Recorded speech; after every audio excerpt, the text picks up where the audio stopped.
Chapter 10. March 1981. A young woman sat across from us. She was dressed in an olive green dress with a black shawl wrapped tightly around her face against the night chill. She burst into prayer every time the truck jerked or stumbled into a pothole, her Bishmillah peaking with each of the truck's shudders and jolts. Her husband, a burly man in baggy pants and sky-blue turban, cradled an infant in one arm and thumbed prayer beads with his free hand. His lips moved in silent prayer. There were others, in all about a dozen, including Bob and me, sitting with our suitcase between our legs, cramped with these strangers in the tarpaulin-covered cab of an old Russian truck. My innards had been roiling since we left Kabul just after 2 a.m. Baba never said so, but I knew he saw my car sickness as yet another of my array of weakness. I saw it on his embarrassed face. A couple times my stomach had clenched so badly I had moaned. When the burly guy with the beads, the praying woman's husband, asked if I was going to get sick, I said I might. Baba looked away. The man lifted his corner of the tarpaulin cover and rapped on the driver's window. Asked him to stop, but the driver, Karim, a scrawny, dark-skinned man with hawk-bone features and a pencil-thin mustache, shook his head. We are too close to Kabul, he shot back. Tell him to have a strong stomach. Baba grumbled something under his breath. I wanted to tell him I was sorry, but suddenly I was salivating, the back of my throat tasting bile. I turned around, lifted the tarpaulin, and threw up over the side of the moving truck. Behind me, Baba was apologizing to the other passengers, as if car sickness was a crime, as if you weren't supposed to get sick when you were 18. I threw up 2 more times before Karim agreed to stop, mostly so I wouldn't stink up his vehicle, the instrument of his livelihood. Karim was a people smuggler. It was a pretty lucrative business then, driving people out of Shirawi-occupied Kabul to the relative safety of Pakistan. He was taken to Jalalabad, about 170 kilometers southeast of Kabul, where his brother Tor, who had a bigger truck with a second convoy of refugees, was waiting to drive us across the Khyber Pass and into Peshawar. We were a few kilometers west of Mahipar Falls when Karim pulled to the side of the road. Mahipar, which means flying fish, was a high summit with a precipitous drop overlooking the hydro plant the Germans had built for Afghanistan back in 1967. Bob and I had driven over the summit countless times on our way to Jalalabad, the city of cypress trees and sugar cane fields, where Afghans vacationed in the winter. I hopped down the back of the truck and lurched to the dusty embankment on the side of the road. My mouth filled with saliva, a sign of the retching that was yet to come. I stumbled to the edge of the cliff, overlooking the deep valley that was shrouded in darkness. I stooped, hands on my kneecaps, and waited for the bile. Somewhere a branch snapped, an owl hooted.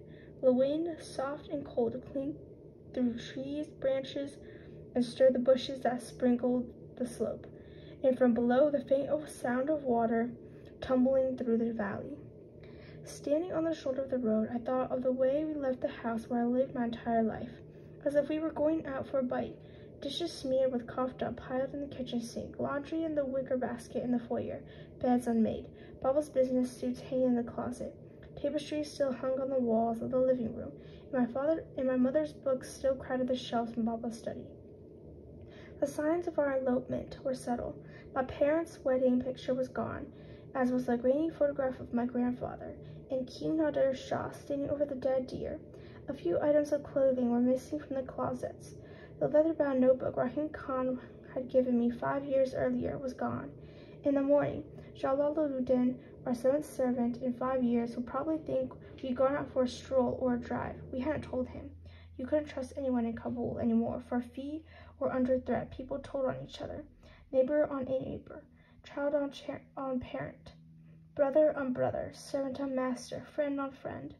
I thought of the singer Ahmad Sahir, who had played the accordion on my 13th birthday. He had gone for a drive with some friends, and someone had later found his body on the side of the road, a bullet in the back of his head. The Rafiqs, the comrades, were everywhere, and they split Kabul into 2 groups, those who eavesdropped and those who didn't. The tricky part was that no one knew who belonged to which. A casual remark to the tailor while getting fitted for a suit might land you in the dungeons of Policharki. complain about the curfew to the butcher, and the next thing you know, you were behind bars, staring at the muzzle end of a Kalashnikov. Even at the dinner table, in the privacy of their home, people had to speak in a calculated manner. The Rafiks were in the classrooms too. They taught children to spy on their parents, what to listen for, whom to tell. What was I doing on this floor in the middle of the night? I should have been in bed, under my blanket, a book with dog-eared pages at my side. This had to be a dream, had to be. Tomorrow morning I wake up, peek out the window, no grim-faced Russian soldiers patrolling the sidewalks, no tanks rolling up and down the streets of my city. Their turrets swiveling like accusing fingers, no rubble, no curfews, no Russian army personnel carriers weaving through the bazaars.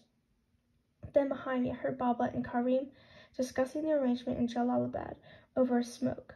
Karim was reassuring Baba that his brother had a big truck of excellent and first-class quality, and that the trek to Peshawar would be very routine. He could take you there with his eyes closed, Karim said. I overheard him telling Baba how he and his brother knew the Russian and Afghan soldiers who worked for the checkpoints, how they had set up a mutually profitable arrangement. This was no dream. As if on cue, MIG suddenly screamed past overhead. Karim tossed a cigarette and produced a handgun from his waist, pointing it to the sky and making shooting gestures. He spat and cursed at the MIG. I wonder where Hassan was. In the inevitable, I vomited on a tangle of weeds, my wretched groaning drowned in the deafening roar of the MIG. We pulled up to the checkpoint at Mahipar 20 minutes later. Our driver let the truck idle and hopped down to greet the approaching voices. Feet crushed gravel. Words were exchanged, brief and hushed. A flicker of light. Spashiba. Another flick of the lighter, and someone laughed. A shrill cackling sound that made me jump. Baba's hand clamped down on my thigh. The laughing man broke into a song, a slurring off-key rendition of an old Afghan wedding song, delivered with a thick Russian accent. Ahista Boro, Mahimen, Ahista Boro, go slowly, my lovely moon, go slowly. Boot heels clicked on asphalt. Someone flung open the tarpaulin hanging over the back of the truck, and 3 faces peered in. One was Karim, the other 2 were soldiers, one Afghan, the other a grinning Russian, faced like bulldogs, a cigarette dangling from the side of his mouth. Behind them, a bone-colored moon hung in the sky. Karim and the Afghan soldier had a brief exchange in Pashto. I caught a little of it, something about Tor and his bad luck. The Russian soldier thrust his face into the rear of the truck. He was humming the wedding song and drumming his finger on the edge of the tailgate. Even in the dim light of the moon, I saw the glazed look in his eyes as he skipped from passenger to passenger, despite the cold sweat streamed from his brow. His eyes settled on the young woman wearing the black shawl. He spoke in Russian to Karim without taking his eyes off her. Karim gave a curt reply in Russian, which the soldier returned with an even curter retort. The Afghan soldier said something too in a low, reasoning voice, but the Russian soldier shouted something that made the other 2 flinch. I could feel Baba tightening up next to me. Karim cleared his throat, dropped his head, said the soldier wanted a half hour with the lady in the back of the truck. The young woman pulled the shawl down over her face, burst into tears. The toddler sitting in her husband's lap started crying too. The husband's face had become pale as the moon, however, hovering above. He told Karim to ask Mr. Soldier Sahib to show a little mercy. Maybe he had a sister or a mother. Maybe he had a wife too. The Russian listened to Karim and barked a series of words. It's his price for letting us pass, Karim said. He couldn't bring himself to look the husband in the eye. But we've paid a fair price already. He's getting paid good money, the husband said. Karim and the Russian soldier spoke. He says every price has a tax. That was when Baba stood up. It was my turn to clamp a hand on his thigh, but Baba pried it loose, snatching his leg away. When he stood, he eclipsed the moonlight. I want you to ask this man something, Baba said. He said it to Karim, but looked directly at the Russian officer. Ask him where his shame is. They spoke. He says this is war. There's no shame in war. Tell him he's wrong. War doesn't negate decency. It demands it, even more than in times of peace. Do you have to always be the hero? I thought, my heart fluttering. Can't you just let it go for once? But I knew he couldn't. It wasn't in his nature. The problem was, his nature was going to get us all killed. The Russian soldier said something to Karim, a smile creasing his lips. Aka Sahib, Karim said, these Rusi are not like us. They understand nothing about respect, honor. What did he say? He says you'll enjoy putting a bullet in you almost as much as Karim shouted off. but nodded his head toward the young woman who had caught the guard's eye. The soldier flicked his unfinished cigarette and unholstered his gun. So this is where Baba dies, I thought. This is how it's going to happen. In my head, I said a prayer I learned in school. Tell him I'll take 1,000 of his bullets before I let this indecency take place, Baba said. My mind flashed to the winter day 6 years ago, me peering around the corner in the alley, Kamal and Wally holding Hassan down, Asef's buttock muscles clenching and unclenching, his hips thrusting back and forth. Some here I had been, fretting about the kite. Sometimes I too wondered if I really was Baba's son. The bulldog-faced Russian raised his gun. Baba, sit down, please, I said, tugging at his sleeve. I think he really means to shoot you. Baba slapped my hand away. Haven't I taught you anything? He snapped. He turned to the grinning soldier. Tell him he better kill me good with that first shot, because if I don't go down, I'm tearing to pieces. God damn his father. The Russian soldier's grin never faltered when he heard the translation. He clicked the safety on the gun, pointed the barrel to Baba's chest, heart pounding in my throat. I buried my face in my hands. The gun roared. It's done. I'm 18 and alone. I have no one left in the world. Baba's dead, and now I have to bury him. Where do I bury him? Where do I go after that? But the whirlwind of half-thoughts spinning my head came to a halt when I cracked my eyelids. I found Baba still standing. I saw the second Russian officer with the others. It was from the muzzle of his upturned gun that smoke swirled. The soldier who had meant to shoot Baba had already holstered his weapon. He was shuffling his feet. I never felt more like crying and laughing at the same time. The second Russian officer, gray-haired and heavy-set, spoke to us in broken Farsi. He apologized for his comrade's behavior. Russia sends them here to fight, he said, but they are just boys, and when they come here they find the pleasure of drug. He gave the young officer the rueful look of a father, exasperated with his misbehaving son. This one is attached to drug now. I tried to stop him. He waved us off. Moments later, we were pulling away. I heard a laugh, and then the first soldier's voice, slurring off-key, singing the old wedding song. We rode in silence for about 15 minutes before the young woman's husband suddenly stood and did something I'd seen many others do before him. He kissed Baba's hand. Towar's bad luck. Hadn't I overheard that in a snippet of conversation back in Mahipar? We rolled into Jalalabad. About an hour before sunrise, Karim ushered us quickly from the truck into a one-story house at the intersection of two dirt roads, lined with flat one-story homes. Acai trees, acacia trees, and closed shops. I pulled the collar of my coat against the chill as we hurried into the house, dragging our belongings. For some reason, I remember smelling radishes. Once he had us inside the dimly lit bare living room. Karim locked the front door, pulled the tattered sheets that passed for curtains. Then he took a deep breath and gave us the bad news. His brother Tor couldn't take us to Peshawar. It seemed his truck's engine had blown the week before, and Tor was still waiting for parts. Last week, someone explained. If you knew this, why did you bring us here? I caught a flurry movement out of the corner of my eye, then a blur of something zipping across the room. And the next thing I saw was Karim slammed against the wall, his sandal feet dangling 2 feet above the floor. Wrapped around his neck was Baba's hands. I'll tell you why, Baba snapped. Because he got paid for his leg of the trip. That's all he cared about. Karim was making guttural choking sounds, spittle dripping from the corner of his mouth. Put him down, Akha. You're killing him, one of the passengers said. It's what I intend to do, Baba said. What none of the others in the room knew was that Baba wasn't joking. Karim was turning red and kicking his legs. Baba kept choking him until the young mother, the one the Russian officer had fancies, begged him to stop. Karim collapsed on the floor and rolled around fighting for air when Baba finally let go. The room fell silent. Less than 2 hours ago, Baba had volunteered to take a bullet for the honor of a woman he didn't even know. Now he'd almost choke a man to death. Would have done it cheerfully, if not for the pleas of that same woman. Something thumped next door. No, not next door. Below. What's that? Someone asked. The others. Karim panted between labored breaths in the basement. How long have they been waiting? Baba said, standing over Karim. 2 weeks. I thought you said the truck broke down last week. Karim rubbed his throat. It might have been the week before, he croaked. How long? What? How long for the parts? Baba roared. Kareem flinched, but said nothing. I was glad for the darkness. I didn't want to see the murderous look on Baba's face.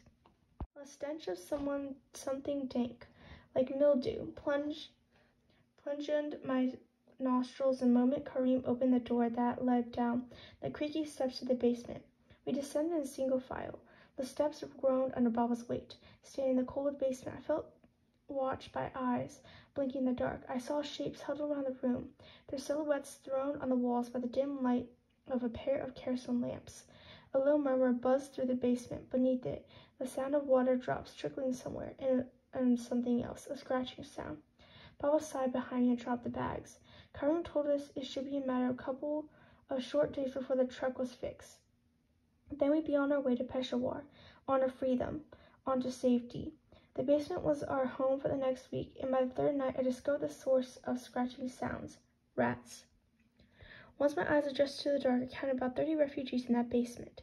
We sat shoulder to shoulder along the wall, ate crackers, bread with dates, apples. That first night, all the men prayed together. One of the refugees asked Baba why he wasn't joining them. God is going to save us all. Why don't you pray to him?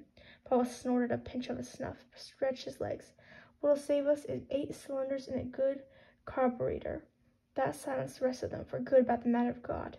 It was later that first night when I discovered that 2 of the people hiding with us were Kamal and his father. That was shocking enough, seeing Kamal sitting in the basement just a few feet away from me. But when he and his father came out to our side of the room, and I saw Kamal's face, really saw it. He had withered. There was simply no other word for it. His eyes gave me a hollow look, and no recognition at all registered in them. His shoulders hunched and his cheeks sagged like they were too tight to cling to the bone beneath. His father, who'd owned a movie theater in Kabul, was telling Baba how, 3 months before, a stray bullet had struck his wife in the temple and killed her. Then he told Baba about Kamal. I caught always snippets of it. Should have never let him go alone. Always so handsome, 4 of them try to fight. God took him. Bleeding down there, his pants. Doesn't talk anymore, just stares. There would be no truck, Karim told us, after we spent a week in the rat-infested basement. The truck was beyond repair. There's another option, Karim said, his voice rising amid the groans. His cousin owned a fuel truck and had smuggled people with it a couple of times. He was here in Jalalabad and could probably fit us all. Everyone except an elderly couple decided to go. We left that night, Baba and I, Kamal and his father, the others. Karim and his cousin, a square-faced, balding man named Aziz, helped us get into the fuel tank. One by one, we mounted the idling truck's rear deck, climbed the rear access ladder, and slid down into the tank. I remember Baba climbed halfway up the ladder, hopped back down and fished a snuff box from his pocket. He emptied the box and picked up a handful of dirt from the middle of the unpaved road. He kissed the dirt, poured it in the box, stowed the box in his breast pocket, next to his heart. Panic. You open your mouth. Open it so wide your jaws creak. You order your lungs to draw air. Now, you need air. You need it now. But your airways ignore you. They collapse, tighten, squeeze, and suddenly you're breathing through a drinking straw. Your mouth closes, and your lips purse, and all you can manage is a strangled croak. Your hands wriggle and shake. Somewhere a dam has cracked open, and a flood of cold sweat spills drenches your body. You want to scream. You would if you could, but you have to breathe to scream. Panic. The basement had been dark. The fuel tank was pitch black. I looked right, left, up, down, waved my hands before my eyes. Didn't see so much as a hint of movement. I blinked again. Nothing at all. The air wasn't right. It was too thick, almost solid. Air wasn't supposed to be solid. I wanted to reach out with my hands, crush the air to pieces, stuff them down my windpipe in a stench of gasoline. My eyes stung from the fumes, like someone had peeled my lids back and rubbed a lemon on them. My nose caught fire with each breath. You could die in a place like this, I thought. A scream was coming. And then a small miracle. Baba tugged on my sleeve, and something glowed green in the dark. Light. Baba's wristwatch. I kept my eyes glued to those fluorescent green hands. I was so afraid I'd lose them, and I didn't dare blink. Slowly I became aware of my surroundings. I heard groans and muttered prayers. I heard a baby cry, and his mother's muted soothing. Someone retched. Someone else cursed the Shawari.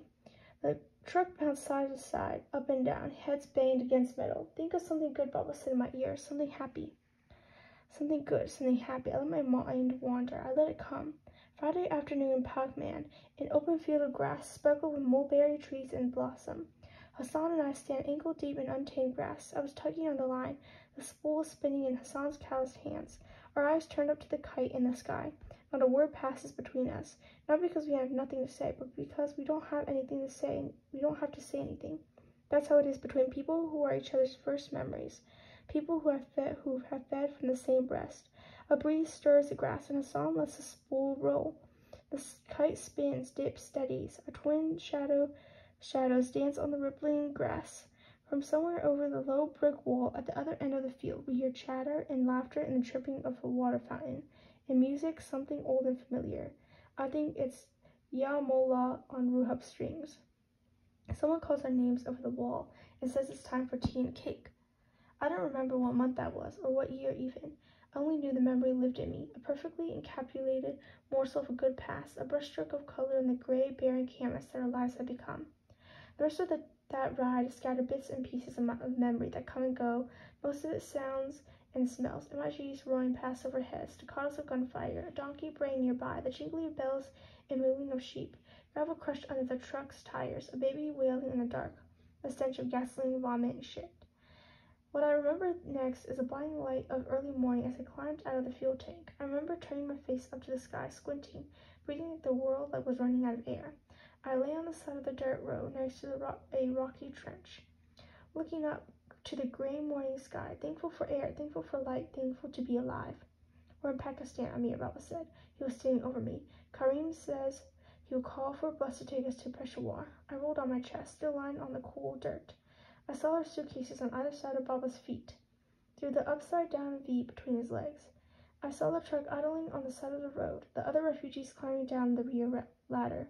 Beyond that, the dirt road unrolled through fields that were like leaden sheets under the gray sky and disappeared behind a line of bowl-shaped hills. Along the way, it passed a small village strung out atop a sun-baked slope. My eyes returned to our suitcases. They made me sad for Baba. After everything he built, planned, fought for, fretted over, dreamed of, this was the summation of his life, one disappointing son and 2 suitcases. Someone was screaming. Not screaming, wailing. I saw the passengers huddled in a circle, heard their urgent voices. Someone said the word fumes. Someone else said it too. The wail turned into a throat-ripping screech. Bob and I hurried to the pack of onlookers and pushed our way through them. Kamal's father was sitting cross-legged in the center of the circle, rocking back and forth, kissing his son's ashen face. He won't breathe. My boy won't breathe, he was crying. Kamal's lifeless body lay on his father's lap. His right hand, uncurled and limp, bounced to the rhythm of his father's sobs. My boy, he won't breathe. Allah, help him breathe. Baba knelt beside him, curled an arm around his shoulder. But Kamal's father shoved him away and lunged for Kareem, who was standing nearby with his cousin. What happened next was too fast and too short to be called a scuffle. Kareem uttered a surprised cry and backpedaled. I saw an arm swing, a leg kick. A moment later, Kamal's father was standing with Kareem's gun in his hand. Don't shoot me, Kareem cried. But before any of us could say anything or do anything, Kamal's father shoved the barrel in his own mouth. I'll never forget the echo of that blast, or the flash of light and the spray of red. I doubled over again and dry heaved on the side of the road.